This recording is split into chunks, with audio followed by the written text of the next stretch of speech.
Form 45 और form 47 की क्या कानूनी हैसियत है और क्या पीटीआई की जो सीटें हैं वो रिवर्स हो जाएंगी या नहीं होंगी, इन कानूनी पहलुओं पर आज हम बात करेंगे।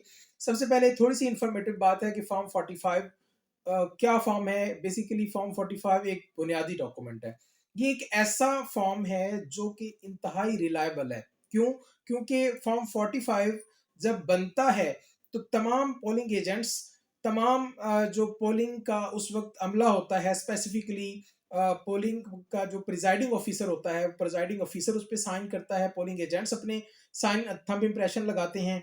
उसके बाद सब लोगों की मौजूदगी में फॉर्म 45 बनता है, जिसमें पूरे पोलिंग की तमाम जितने वोट्स होते हैं उनकी डिटेल होती है। अब फॉर्म 47 है, ये उसके बाद ये रिटर्निंग ऑफिसर बनाता है। जब फॉर्म 45 तमाम सारे इकट्ठे होके और रिटर्निंग ऑफिसर के पास जाके जमा करवाए जाते हैं, तो फिर रिटर्निंग ऑफिसर फॉर्म 45 को देखते हुए तमाम फॉर्म 45 को वन बाय वन देखेगा और फिर टोटल उसको उसका जो मजमुआ है बेसिकली वो जाके फॉर्म 47 में दर्ज करेगा और फिर फॉर्म 47 की बेस पे रिटर्निंग ऑफिसर जो है वो कंसोलिडेशन रिजल्ट बनाएगा। हालिया इलेक्शन में सबसे ज्यादा एप्रीहेंशन पीटीआई के उम्मीदवारों को हुई हैं, क्योंकि उनके मुताबिक जो फॉर्म 45 था और फॉर्म 47 है, उनके रिजल्ट्स जो हैं वो सिमिलर नहीं है। जबकि ये दोनों फॉर्म जो हैं ये इन कंपैरिजन करके, इन दोनों का मुवाजना करके और इनके रिजल्ट को सेम होना चाहिए। लेकिन अब ये इशू आ रहे हैं कि ये सेम रिजल्ट नहीं है, यही अप्रीहेंशन है। अब कहाँ पे जाना चाहिए पीटीआई?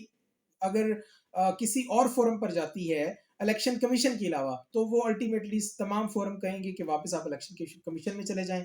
क्यों? क्योंकि इलेक्शन की वजह से जो भी मसाइल हैं, जो भी किसी की अप्रीहेंशन है, किसी का कोई कंसर्न है, तो वो सबसे पहले इलेक्शन कमीशन एक फोरम है। क्योंकि इलेक्शन कमीशन एक आईनी इदारा है, उसके पास पिटीशन फाइल की जाएगी और इलेक्शन कमीशन के जो मेंबरान हैं, जो जजेस हैं, वो डिसाइड करेंगे कि उस मसले का वो हल किस तरफ जाना चाहिए। क्या दोबारा रिकाउंटिंग होनी चाहिए या दोबारा फॉर्म 45 और फॉर्म 47 जो है इसको इसका दोबारा एनालिसिस किया जाए। अगर किसी को अप्रीहेंशन सिर्फ फॉर्म की हद तक है तो उसका एनालिसिस किया जाए। वैसे मेरी एक अपनी जाती राय है, इलेक्शन कमीशन इलेक्शन करवा रहा है, ट्रांसपेरेंट इलेक्शन करवा रहे हैं आप, तो फिर आपको क्या इशू है कि आप 45 फॉर्म जो है उसको पब्लिश क्यों नहीं कर देते? जबकि तमाम जो फॉर्म है 45 वो स्कैंड सिचुएशन में, उसकी स्कैंड कॉपी भी इलेक्शन कमीशन के पास है या इवन रिटर्निंग ऑफिसर्स के पास भी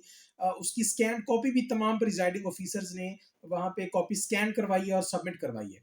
तो आपके पास अगर उसकी सॉफ्ट कॉपी आ गई है स्कैन फॉर्म में, तो उसको पब्लिश करने में वेबसाइट पर क्या हर्ज है? सिर्फ 47 फॉर्म की पब्लिकेशन आप कर रहे हैं और उसकी बेस पे कुछ उम्मीदवार जो हैं वो अप्रीहेंशन है किसी भी जमात के हैं, तो ये अप्रीहेंशन खत्म हो जाएगी अगर ट्रांसपेरेंट आपके पास रिजल्ट है।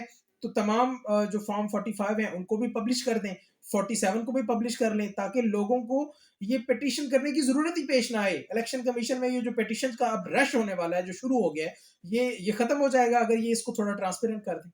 अब अगर फॉर्म 47 और फॉर्म 45 को पिटीशन में चैलेंज किया है तो उसकी क्या कानूनी पहलू, क्या उसकी कानूनी हैसियत होगी और कौन सा डॉक्यूमेंट, कौन सा फॉर्म जो है वो ज्यादा अहमियत का हामिल है?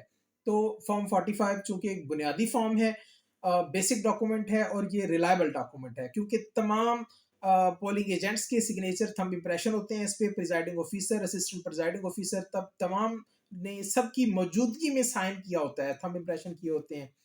तो ज्यादा रिलायबल डॉक्यूमेंट कानूनी तौर पे फॉर्म 45 है। और फॉर्म 47 जो है वो सिर्फ एक बंदे का बनाया हुआ है, वो सिर्फ आरओ ने उसको रेडी किया होता है।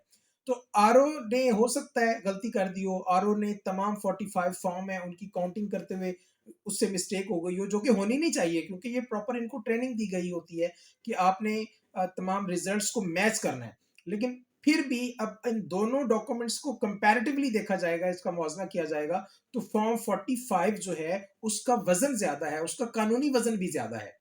तो अगर फॉर्म 45 की बेस पे तमाम रिजल्ट कंपाइल होता है या दोबारा देखा जाता है, तो हो सकता है कि इसमें पीटीआई जो है उसकी जो एप्रीहेंशन है वो बिल्कुल ठीक हो और तमाम सारी सीटें जो हैं वो क्लेम कर रहे हैं वो रिवर्स हो जाएं, तो फिर इस सिचुएशन में क्लियर कट जो है वो कामयाबी पीटीआई को मिल जाएगी और हो सकता है फिर इस वजह से हुकूमत का तख्ता भी लुट जाए। और बड़ा इंपॉर्टेंट पहलू है इसमें, वो कानूनी नुक्ता उसमें ये है कि इलेक्शन एक्ट में एक चैप्टर है, चैप्टर 10, जिसमें तमाम सजाएं हैं, जिसमें ऑफेंसेस पेनल्टीज का जिक्र किया गया है चैप्टर 10 में। अब उसमें अगर प्रिजाइडिंग ऑफिसर या कोई इलेक्शन ऑफिसर है, जो रिटर्निंग ऑफिसर है, वो कोई मिसकंडक्ट करता है, टेम्परिंग करता है, या कोई भी अकॉर्डिंग टू लॉ जो है वो अपनी इलेक्शन ड्यूटी को परफॉर्म नहीं करता, तो उसके लिए उसकी सजा क्या है। उसको सबसे पहले तो ये शोकाज नोटिस इशू करेंगे और मैक्सिमम सजा अगर जुर्म साबित भी हो जाए ना तो वो 6 माह है। सेक्शन 172 की जो सजा है वो 6 मंथ है प्लस 1 लाख उसका फाइन है। या मैक्सिमम सजा जो है इसमें इस पूरे चैप्टर में वो 2 साल की सजा है। इलेक्शन ऑफिसर्स की जो नाअहली गलतियां हैं उसकी बेस पे मैक्सिमम 2 साल सजा है।